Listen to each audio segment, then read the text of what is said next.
Got the big 3 upgrade done up in the front. Thanks to my brother. Let me get these wires all the way grounded out. Just gonna change these terminals and change the battery eventually too. Hopefully that one up there works. I could slap it up in the front. But yeah, just slowly starting to get there. Just waiting for this amp to fire up.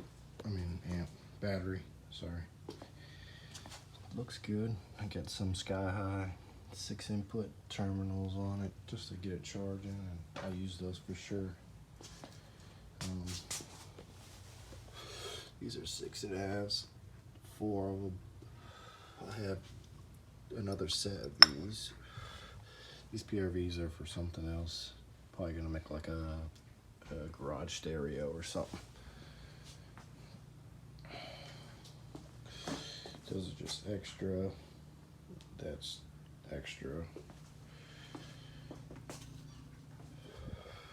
Sub Dave Lieb designed. A little dirty. It's been sitting. It's in my Jaguar. Custom built. Huge surround.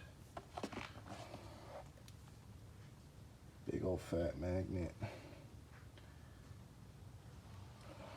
American voice coil, withstands about 5,000 watts, it says. I've had it for a while, about 2 years, 3 years now. It was in my Jaguar, and I could never even, I don't even think it's broken. And I had it on Orion 5000, and I had it on 3 batteries. It was slamming super, super hard. Maybe I'll put some videos, but with this copyright stuff, I can't really post anything, so. Skateboards and stuff like that.